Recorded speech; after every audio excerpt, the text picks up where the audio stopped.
Very good afternoon, ladies and gentlemen. My name is Mohammed Talal Marka.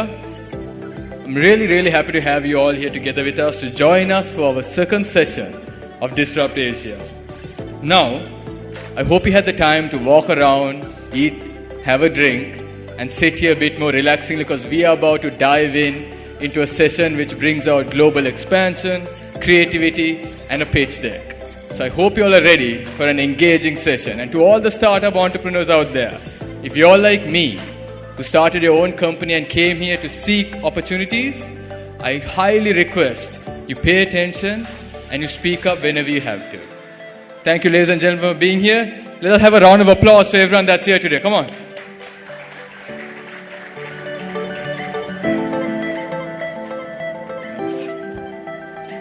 So now, as we await, our first panel discussion will begin in just a moment. We will be diving straight into one of the most exciting conversations, which brings in AI and art. From art to automation. I would love to welcome our moderator, Mr. Marcel. Please bring yourself up on stage. Let's give us a round of applause for our moderator, ladies and gentlemen. Mr. Marcel will kindly introduce the panelists and begin the session.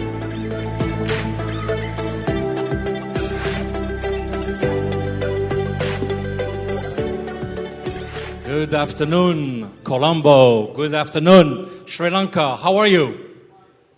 A big applause to our panelists. All right. I'm going to welcome, it has to be ladies first, Sumaya Bembeya. Please welcome me. Welcome to the stage.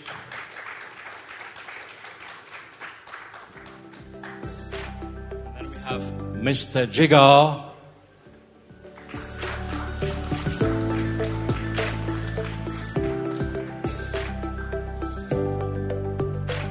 Mr. Kiran.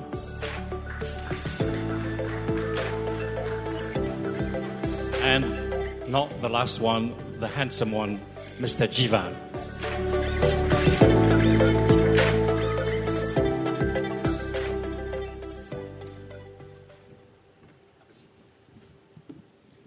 So, show of hands in the room. How many startups founders are in the room? The future of Sri Lanka are here. Any investor in the room? Interesting. Incubators, accelerators, policymakers, governance. Okay. You have an eclectic assembly here.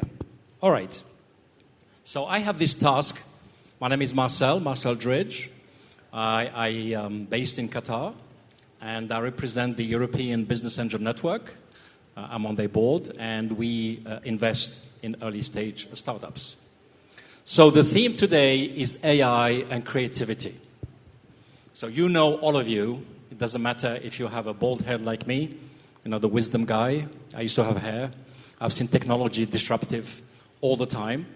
And believe it or not, 12 years ago, I worked on an AI project, which basically machine learning, looking at 1 billion packets per second into a Cisco router in the core of the telecom around the world. And that was called machine learning. But today, 12 years on, I'm using ChatGPT to write my LinkedIn post. So you see exactly what AI is doing for all of us. So the theme today, ladies and gentlemen, is all about AI and creativity. And why don't we start with you, my friend Jivan. Introduce yourself quickly. One sentence, elevator pitch, who you are. At least the audience know who you are. Thank you, Marcel. Pleasure to be here, and thank you for having me. My name is Jivan Yanam. I'm a serial entrepreneur based out of Sri Lanka. I started Sri Lanka's first IT park, got a bit bored, then started investing in startups, saw that we were making some mistakes in the startup ecosystem, and then co-founded Hatch, and I have other entities that I co-founded as well. Okay, my friend Kiran. Hey, I'm Kiran Kalluri. I'm from India. I am part of a cross-border venture firm called Dallas Venture Capital. We primarily invest in enterprise software products across the world. Excellent. And next to him, Mr. Jigar. Hi, I'm Jigar Sagar, a serial entrepreneur, serial investor, and a strategic government advisor. I play at the intersection of policy making and building ecosystems for entrepreneurship. Excellent. And the last, the beautiful lady out there, Sumaya. Thank you so much for having me in Sri Lanka. I'm so excited to be here. So I'm one of the founding partners of Rasmal Ventures. We are the first venture capital fund that started in Qatar. We have offices in Saudi Arabia.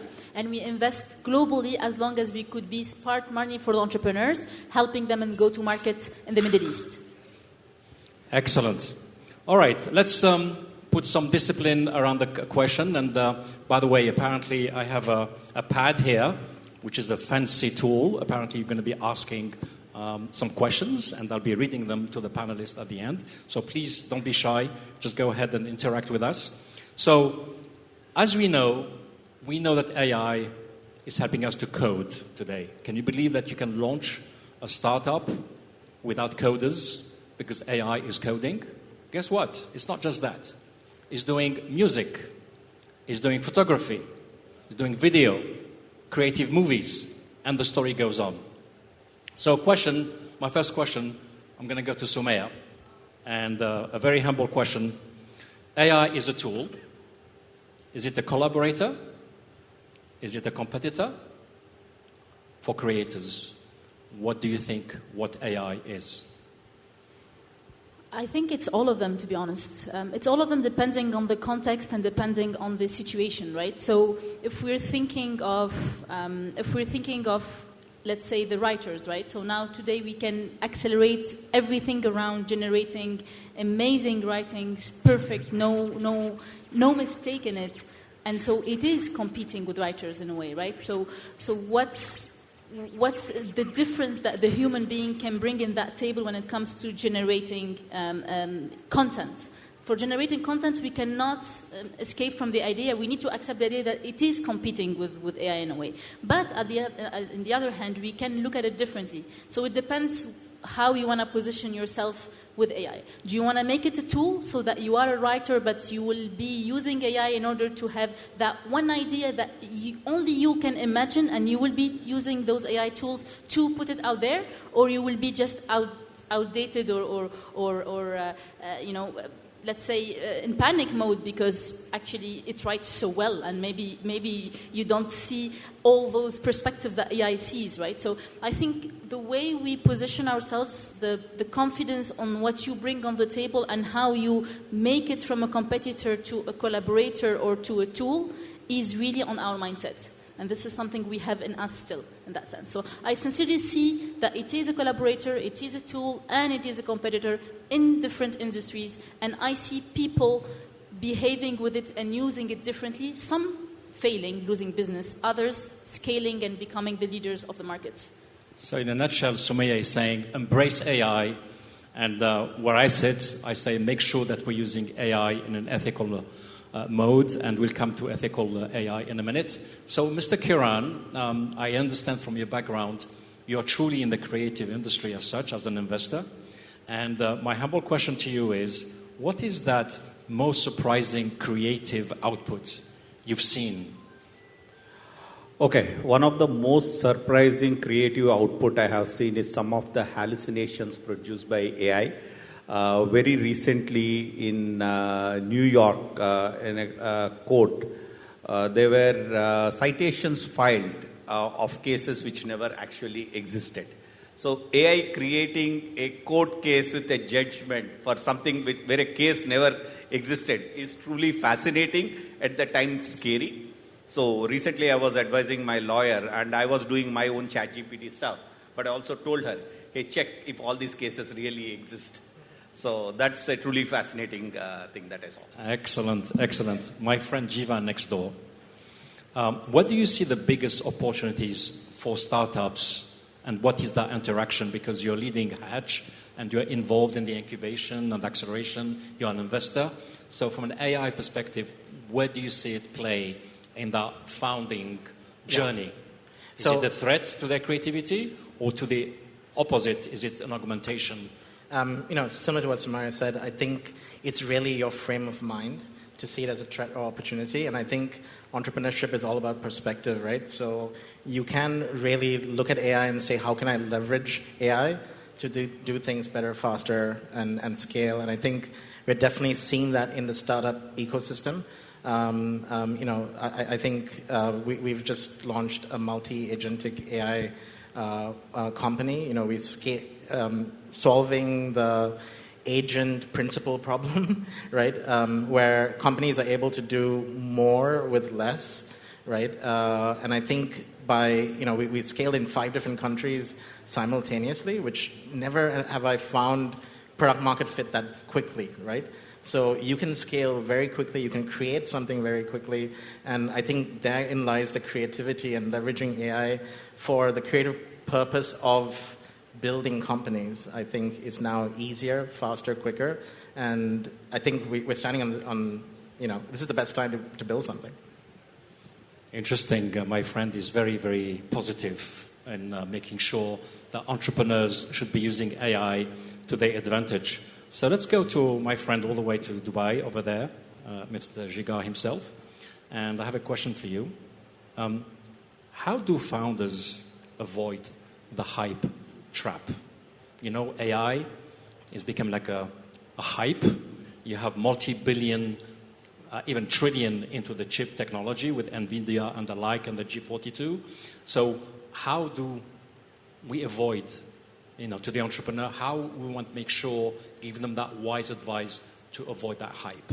Right. I think the easiest way to answer that question is to understand what AI truly is.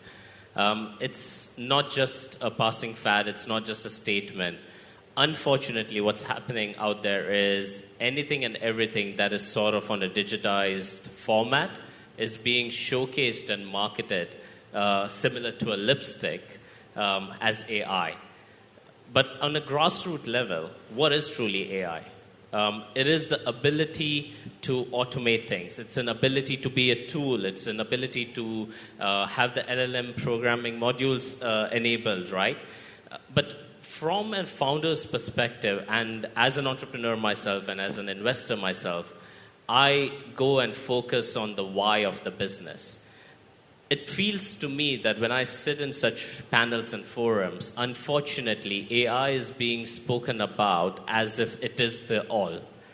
In the world of business, AI is simply a support system, whether you call it a collaboration tool or you call it a tool or you call it a competition. Ultimately, every business has a purpose of why it truly exists. Some of those can be elevated, and not all of those can be elevated. When you talk about a country like Sri Lanka out here, the challenge here is, unfortunately, the databases are not structured enough. SMEs don't even have the data digitized. I mean, it is still an economy which is predominantly living in a paper era. And trying to sell them the dream and the vision and the idea of AI is scary, because it's exposing someone to something that they don't truly know, understand, and are not even ready for it. So as a business, I think it's all about coming back to the why and the purpose of what's the need, what's the problem you're solving. Now, on top of how to use the tools out there, which are branded in the shape and format of AI, is the secondary question, right? If there's something that you can do, which is, let's say, a service delivery, if it can be cheaper, faster, more efficient, enabling scaling through AI is great. But to say I'm in the business of AI, steer clear. Interesting. Sumaya, you're a VC, you are Series A, and you are investing agnostically across the world, I guess. You're based in Qatar. Could you share with us 1 or 2 use cases that basically compelled you from an AI perspective? It's not a hype, it's very pragmatic, they're solving a typical use case, and thanks to AI, this company is doing very well, and that's why you're investing in them. Yes, sure. So thanks or because of AI, now we have the opportunity to see sectors being disrupted. We're not only speaking about enterprise SaaS tool that is coming and enabling and automating and all that. We're thinking of disrupting everything now with agentic AI. Every sector could be optimized from scratch again, which is incredible for us and very challenging to pick opportunities. The way we think of it on our mandate, we try to pick a big pain that has a huge market and there where we could bring value. And so the use cases that we have so far are in fintech, many of them, but the ones that I really love and I see so much value in is a company in fintech. So fintech is disrupted, we're speaking about it all the time, but there are some few still subsectors that are still untouched because there is so much data, it's so complex, every step needs so much engineering, and now because all this is optimized with AI, there is this company that is digitizing the entire securitization problem. Securitization existed from the times bank existed, but we still, to date, doing them almost manually, taking months to do a securitization transaction. This company just dared to use AI, and they are really well lobbied in the industry, and they just are disrupting literally securitization globally. And that's amazing to see that sectors that we were afraid to touch just because they're too complex and a mistake can cost so much, now we're trusting technology to take over those ones. Another one is supply chain logistics. I mean, the ones that have an idea about the Middle East, it's a very broken sector. We need to digitize it, we need to improve it, we need to optimize it, especially for places like that are hubs today. And this company actually has this very interesting access to data, because when we speak about AI, we speak about data. Who has today the proprietary access to data? And this team has that thanks to their background. Data of 20 years of logistics of warehouses that they developed with agentic AI to automate every process in the warehouses where you just come in, you have the power of making decisions, and everything else is done, which is incredible. So this company started in Asia. Now we help them come to the Middle East, and every partner they speak to, they're not believing their minds because of having the right team that has the right lobby, the right ambition, using the right tools to disrupt an ecosystem. This is the kind of use cases that we try to find in our investment mandate. Thank you, Sumaya. So let's focus all the time about the creativity of AI. And I'm going to go on purpose to my friend Kiran, because I know the creativity means even AI today is absolutely applied. Jewelry design, I know a Swiss company is doing that. Fashion tech, they're doing a lot of interesting art. So the Picasso of this world used to paint. Now AI is painting. So question is to you, my friend, do you think that from a creativity in the art, be it the movies, being the art itself, which is painting, drawing, architecture, what can you share with us how AI is disrupting that particular art culture where you are investing in some of the movies, as you said earlier on? Could you share with us what AI is doing in that area? Oh, absolutely. And India is a movie crazy society. We produce more than 1,000 movies every year. And there are parts which are being disrupted by AI at every stage of a movie production, right from pre-production to how the camera plans need to be. All the plans are being generated by AI. Except, probably the actors, and there is a certain amount of creativity which cannot be, at least as of now, AI cannot replace. That said, movies, even advertising. I'll give you a small example about a couple of companies I have come across or we are invested in. There's this a lot of times you need to do mass customization of your video ad. You might be interested in going to mountains. I might be a beach person. Earlier, what used to happen is you have to create a different ad with a different lip sync involving a lot of costs, both for shooting and post-production. Now, there is a company called Hippo Video which actually does that, automates that. And it does it at a mass scale where it says, hey, Marcel, I know that you like this, why don't you do that? And hey, Kiran, I know that you do this, why don't you do that? So that's there. And the second company I would talk about is a company called Neural Garage, which I come across. Now, a lot of movies are made for global audience, and it used to take a lot of time to sort of dub the dialogues in the local language. So this company actually automates that. And so some of this work which is repetitive, rule-based, is being automated, which is causing significant reduction in the production budgets. there's a an AI movie made fully using AI for $405. So it shaved off a couple of zeros from the entire movie making budgets. But that said, yeah, the best of the directors, the best of the creative guys fail to gauge if their movie that they are making will be received by the audience or not.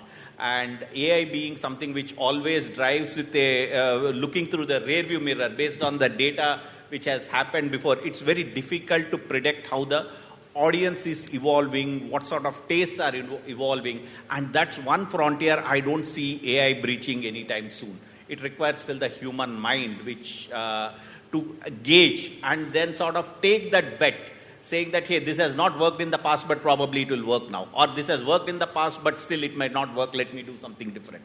So that's where AI is significantly disrupting. We'll see a lot more movies coming out faster, cheaper, but it's more on the repetitive tasks that AI is automating. Thank you, buddy. Jivan, you are in the heart of the Sri Lanka startup ecosystem. You're basically leading this amazing incubator Hatch, and you're interviewing founders to come and join your program. And if you like them, you invest in them. So I'm going to ask you a philosophical question as a thought leader there. Human versus machines. At the heart, AI over there. What is your prediction between who's going to win? Do you think that human embracing AI, the machines, including robots, do you think you are predicting a nicer society over there? Or do you think we have not yet tapped into our human brain to always be on top of the game? Or do you see the machine as a threat? Because you're interviewing a lot of startups, entrepreneurs, and they're going to say this crazy idea, I'm going to be using AI to do this and this and this. So what is your philosophical point of view, human versus machines? So I think humans need to engage AI to kind of get the best out of it, right? I think what AI does and what we're seeing is, a lot of people talk about knowledge economy, right? But we're moving away from a knowledge economy because you can now get that on the internet, and now with LLMs, it's even more and more addressable. I mean, how many people learn through using LLMs, right? Everyone, most likely. And I think if knowledge is no longer a limiting factor, it's the creative process of using the resources you have, which includes AI, to do something that's creative, and that's an entrepreneur, right? And that if you want to be a true entrepreneur, you've got to use the resources the best you have, and AI is just one such resource that you have to leverage and take forward. So what he's saying is humans are going to be always on top of things. Yeah, I think humans will always use things to let me give an example, right? You like examples. So today we have a sales agent, so you can just type in a prompt and you can find, all the top CEOs of, a business, but that doesn't get you the sale. Humans still buy from humans. You still have to connect with the person. You still have to have a purpose behind your business to put in front of the investor to actually make the sale, right? Just because you have the tool doesn't mean success, right? Very optimistic, gentlemen. We should not be scared of AI. We should, to the contrary, be on top of it. My friend over there, Jigar, you're involved in this free zone, governance, development agencies, pretty much based in Dubai, but around the region. My question to you is, how are you embracing AI, part of your journey, in selecting those free zones? Do you, for instance, insist of having the vertical AI development incubator, accelerator? So I want to understand, where does AI play in your journey? I think AI is not a vertical. I've never looked upon AI as a vertical. I have always looked upon AI as simple as what an email or a WhatsApp messenger stands for today in our daily lives. I don't think we need to be scared of AI by any means because you can still shut off the power. On the contrary, we still have economies where power supply is a bigger concern, right? So let's not stress too much about threats from AI at this point. It's not a vertical. Ultimately, the business sector is going to continue to thrive, whether it is healthcare, and how do you embrace the models that are being created. Now, it's pretty much going to come from the creativity of a couple of things. One is the prompts. So you were mentioning your usage of ChatGPT, for example, right? What are the prompts you're giving? That's your creativity, that's your IP, and that's what is going to be unique from what you enter and what I enter. The second part is the data sets itself, on which your models are being generated. The data set you may have access to will be very unique to the data set I or you have probably. And whether we were all building a model for investment identification opportunities, be it at 30 minutes safe note issuance policy, even if we all tried to build the same model, our data sets are going to be unique, and we're going to end up creating unique beasts. I'm not saying one is going to be more superior or not, but definitely they're going to be unique. So what we try to do is we enable founders and startups by truly understanding their workflows and their processes and understanding what efficiencies can be brought to that business. It's not the approach of AI first, it's the approach of business first, and using the tools that exist out there or to be created using data sets that they have access to and build those LLM models, hence, is the approach we believe is the right way for any economic city to thrive, whereby it's ultimately about bringing in efficiencies, whether you're bringing something faster, cheaper, better quality. It's all about scale at the end of the day. And that's what's going to bring you success. Excellent. Sumaya, you're wearing the hat of an investor. Two questions into one. Ethical AI. For instance, I sit on the board of EBAN, and part of our criteria, we call it ethical AI. We will never invest a nickel or a dime in defense tech, as an example. And we know that defense tech in Europe now is the largest growing sector. Billions are being put into it, but we decided we're going to be touching it. So ethical. So as a VC, could you share with us your philosophy about ethical way you're going to be investing? Second question, quickly, what is your prediction in the next 5 years? Where are we going with AI? And from an investment perspective, what are those use cases you're planning to invest? And you're seeing AI coming to disrupt?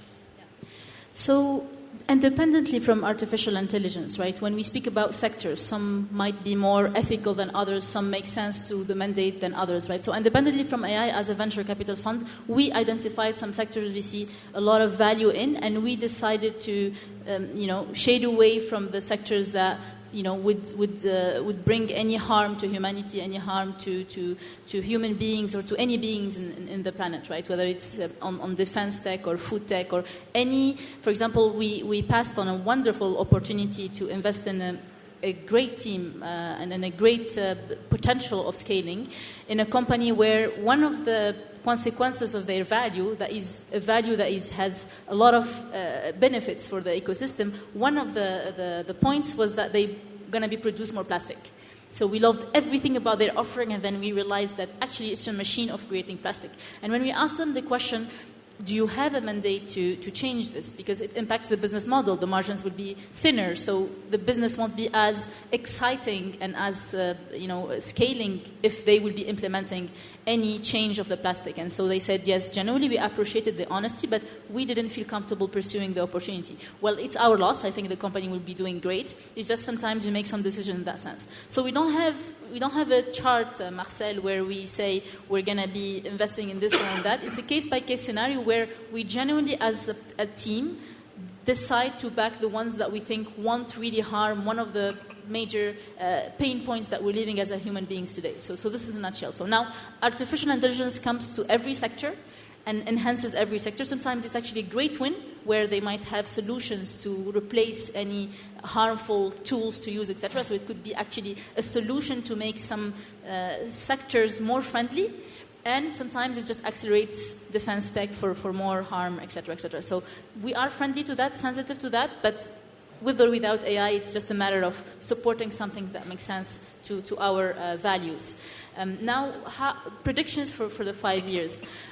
Definitely, the world is changing so fast. On a macro level, on a micro level, we are not recognized as places we're visiting anymore. We're seeing problems we never saw before. It's a super exciting time for VCs to be investing. I mean, the VCs that are the most successful, I think, historically, are the ones that are born or investing in downturns and crisis times, etc. So we have that opportunity to back some solutions. We hope, and we're working hard on being part of supporting the disruptors in every sector that are led by AI or without AI or whatever is the sector, how it could be disrupted. This is what we want to be. We want to be part of that wave in that sense. So predictions, I definitely think a lot of sectors will be reborn in a nice way. A lot of sectors will be optimized. Fintech, supply chain logistics, health tech. We're seeing innovations like never before, and we want to be part of enabling that transition for a more efficient world where we bring creativity, we bring values, we bring mindset. We're the drivers, but everything else that is not exciting or stimulating for our brains is being taken care of with AI and with the innovation that is happening. I just want to add just to what you said. I think the values are important, right? So just to the founders out there, what you build is interesting, but how you build it and why you build it is probably more interesting. So make sure you have a transformative purpose of why you're building. And I think that, with whatever you do, I think it's important. I have another philosophical question to all of you, and I start with you going all the way there. There is some young generation out there, and they're starting or finishing their studies, and they are hearing, they've been blasted, AI, AI, AI. What kind of wisdom type of advice you can give to these youngsters by saying how they should embrace AI into their future career? So what are those areas that you're seeing that maybe they should pay attention to? I'll give you a good example. A long time ago, a youngster came to see me and he said, what are those future jobs that I should be looking at? And because I saw the digital transformation happening at that time, I mentioned this word, but I never knew what the job was. And I said, I think digital influencer will be an amazing job. But was I lucky to say that? I don't know. But it happened. So from an AI perspective, what are those kind of wise advice for the new generation to say how they would be using AI, and what are those future jobs you see yourself advising them? Obviously, in AI, there's different areas: computer vision, generative AI. I think specializing in some of that area is good, and also building the rails like ML ops.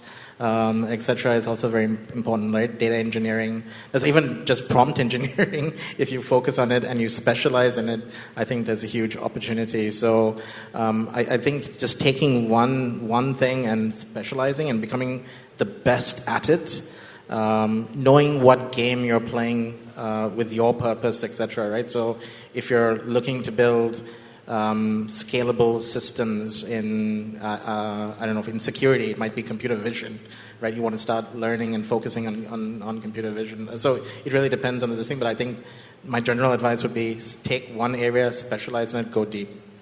Thank you. Kiran?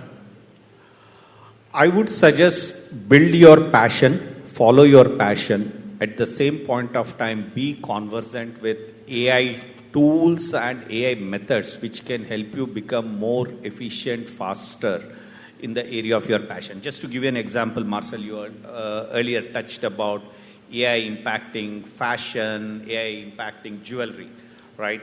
Now, can you use AI to build those micro variants of dresses, micro variants of jewelry, which would more appeal and fit to an individual taste? Create it to an individual taste and do it at a much lesser cost. And there are already startups which are doing that. Okay, can you sort of automize and hasten up the speed of figuring out as to how that particular thing would look, how that color would look, how that design would look for each of the body fit types, right? This is just one example. If you are passionate about cooking, figure out how AI can help you deliver better dishes and deliver better customer service. So that is my one advice, saying be conversant with all that is AI. You don't need to do PhD in AI, but follow your passion leveraging AI. Excellent. I would like to say there are two types of audience out here. One is the one who is in the sphere of building AI tools. For them, I would say you need to probably focus more on the content creation element. So if you look at what Canva was doing, is it enabled more people to become designers than they even knew. So something along those lines. So create tools which will enable content creation. And on the flip side, I would also say localization is the key, whereby you're looking like for tools such as Dubverse, etc., where translation is possible, editing of podcasts is possible in minutes compared to hours prior to those tools existing. So if you're in the sphere of building AI tools, focus on localization and content creation. Now, if I'm talking to the founders on the other side of the table that are coming from different sectors and segments, chuck the word AI into the bin and come back to the table, because what you need to be focusing on is your business and looking at what tools are relevant, feasible. There's no point of you having a Rolls Royce if a cycle can do its job, and spending too much money just bringing in tools which are never going to be fully utilized either. So for the founders out there, focus on your core business. Look at tools that are available out there that enable efficiencies into your service delivery. For you, I would like to say, let AI and digitization and automation deal with the how. You hold the why close to your heart, because that's where creativity comes out of.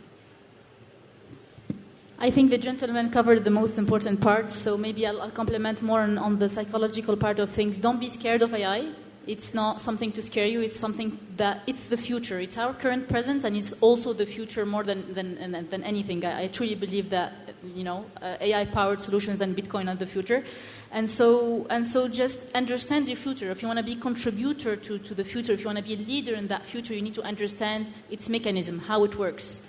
And just using the tools, being curious is already a big win. But stepping back and understanding what are the drivers of every solution you use, what are the drivers of AI, how can you be the one contributing to this solution that you're passionate about, that you care about, to improve. So be just super curious and learn and use and try to be, disrupting even the way that AI is evolving. Because you guys we also have that power of contributing on in which direction the AI is. But the future is on your hands, and it's the future of our children's hands, right? So they need to be aware and responsible of deciding to be part of impact, not just receiving what are the consequences of all those solutions that we're creating today, but also feeling powerful enough to impact how we will be using those tools and AI and all this.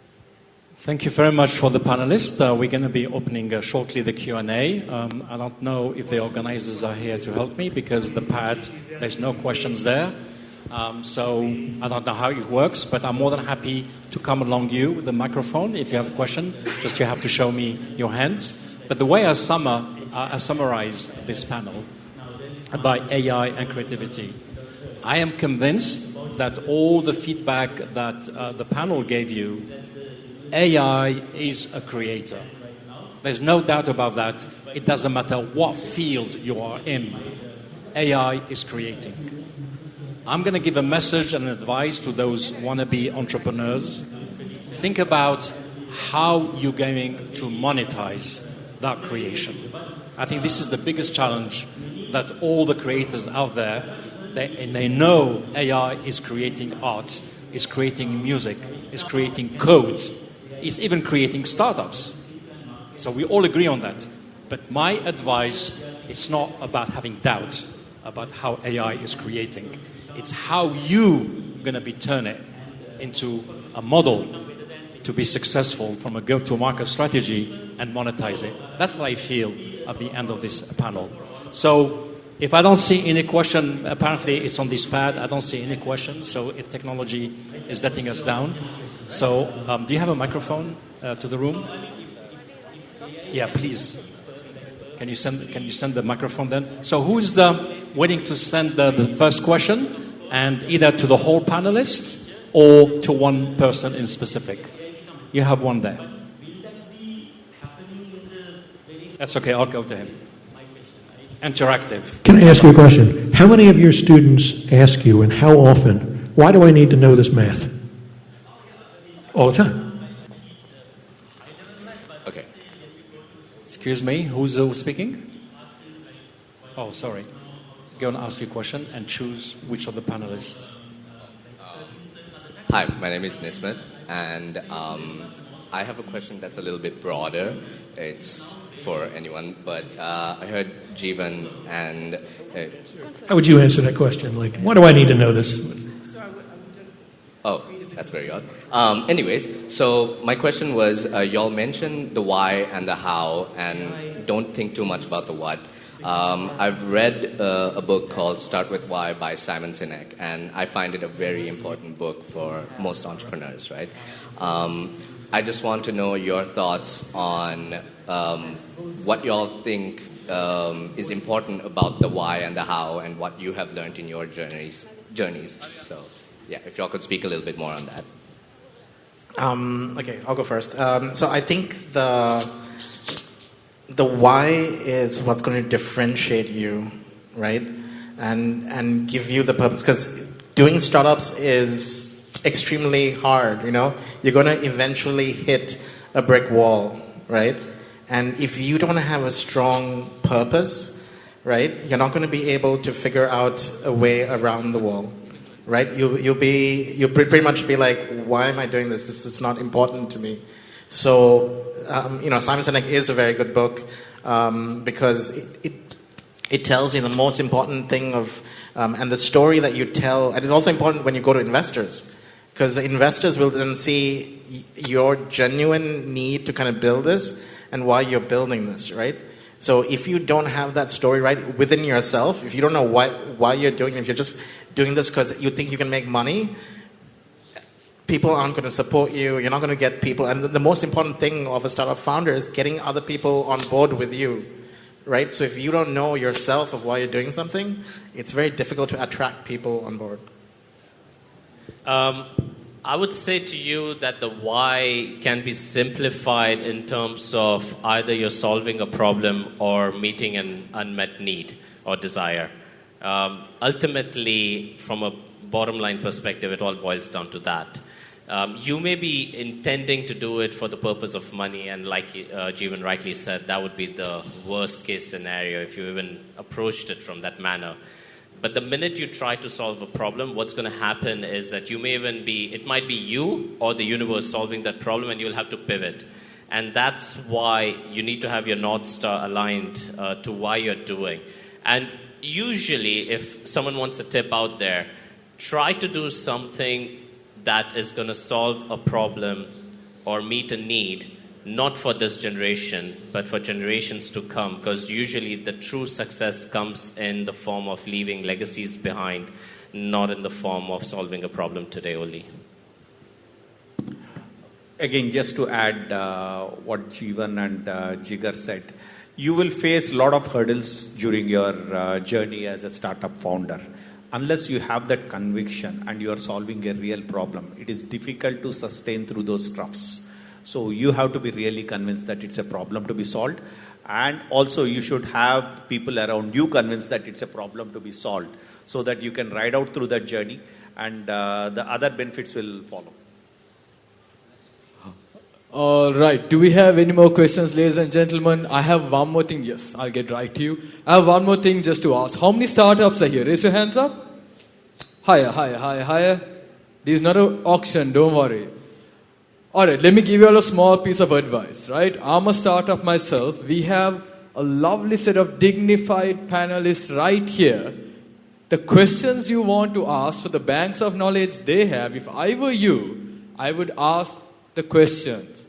I would stand up, push myself up, Take that courage. For the introverts, you all have a scan QR card scene, okay? You all can do that. For everyone else, please stand up, voice out your opinions, and pick on their brains. I mean, they're right there. Good evening, all of you. I am Chantrika. I am going to ask about the education side. We are lecturers from that Mahavali College of Education. I have to know, how can AI leverage to promote equity and inclusion in education, especially diversity? Can you explain, ma'am, Sumaya? So it's all about AI and edtech. And in that sector, it's all about equality and it's all about diversity. How can AI make sure in edtech can be used? Yeah. So EdTech is a very important sector. It's true that it's one of those sectors that we had a hard time seeing scaling outside of a couple of success stories we saw in the US. But it's definitely a very, very important and interesting sector that we also look at very closely, right? Now, inclusion is, again, I like to separate things. Independently from artificial intelligence, when we as a community believe of inclusion, we will reinforce those values and care about them and take them into consideration in every step, right? And there are educational solutions that are out there that help with those things. It's excellent and exciting. And like any tool, artificial intelligence is helping amplify this desire of having more inclusion, right? So we see some technological, offerings out there that help educational systems track inclusion, help people that are minorities speak up about what they're saying. We see a lot of manifestations of using AI to help inclusion that are amazing and great. Now, I think the challenge we see the most in EdTech is finding the business model that would scale it faster. And I think entrepreneurs are hustlers, and when they really believe in with a strong why, they won't give up until they find the right business model with the inclusion offerings to scale such businesses in a more sustainable way, I would say. I'm no expert, but just one word, hyper-personalization. At one point, when people got sent to school, it was very cookie cutter, right? Everyone learned from one teacher, it was in the classroom, etc. And then they just kind of discovered, there's people, like students learn differently. Some are audio, some are visual, etc., etc. And then, and now AI gives you the opportunity to hyper-personalize your content to each student, and that thing of having no student left behind kind of thing becomes possible. I'm excited about that. I don't know much about it, but yeah, I'm excited about that. Just to add a comment, the GCC as an example, that a region where we're based, where we know very well, it's one of the highest. It's a fact. There's nothing to be worried about it. The highest rate of autism as an example. And there's a lot of startup, be it in KSA, be it in Dubai and in Qatar, because they acknowledge the fact that this is a big issue. And one of the startup I mentored, it's called Autismo, and basically they are using an interesting AI model with 3D to help those autist children to go on flight and not being worried, because they tend to get a bit worried as they're traveling with their parents. And this solution gives them like a VR goggle with AI, and apparently there's a 99% chance that kid, for a 6-hour flight all the way to the US or to Europe, it's much more calmer, much more serene. So we're seeing that type of diversity, percentages of some, I call them the rare illnesses around the world. And trust me, AI is right there in the forefront to resolve those type of issues, especially in education, because most of the system around the world, we are really targeting education to what we call normal children, with a normal understanding of the curriculum. But I'm really excited that AI is stepping in to resolve most of those use cases. Anybody else? We have another 5 minutes. Go ahead, sir. Hi, I'm Ahmed. Can you speak loudly, please? Hi. Audible? Yeah. I'm Ahmed from Axel. This question is to Mr. Jeevan. So since vector agents found product market fit so early, how do you and what do you think of scaling into different regions, business and cultures where customization is high and at the same time you need to build MRR as well.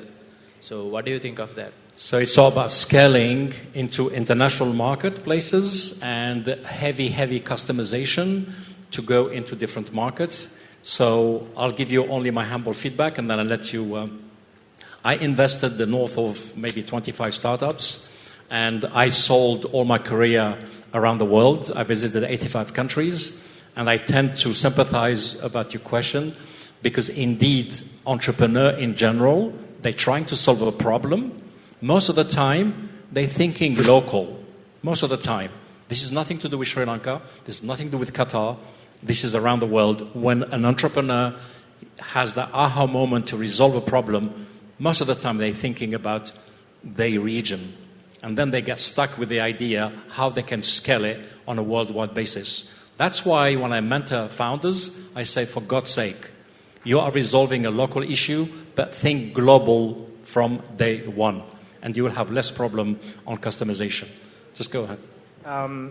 So good question. I think it's a problem that most startups from Sri Lanka face, right? How do you access global markets, right? And I think one of the things I want to say is there's a huge network here, right?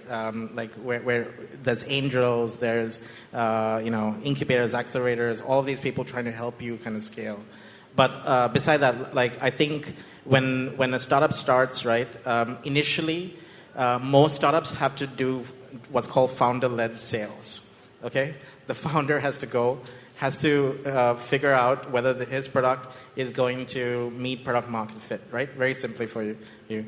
The next stage, once you found product market fit, you probably have to then figure out how to scale your sales team, right? And then you have to figure out how to increase the funnel into that sales, and there's a process to that, right? Measuring CAC, measuring LTV, and all of this is thought, and there is a process, and it's different for different startups with different segments. So it really depends on your startup and stuff like that, and we can happy to have a chat after this and kind of maybe give you more. The last question, and I insist it has to be about AI and creativity. We're more than happy to discuss offline any startup challenges. But the last question, please, creativity and AI, and what is specific that question to the panelists? Yeah, increase digitalization, AI and automation.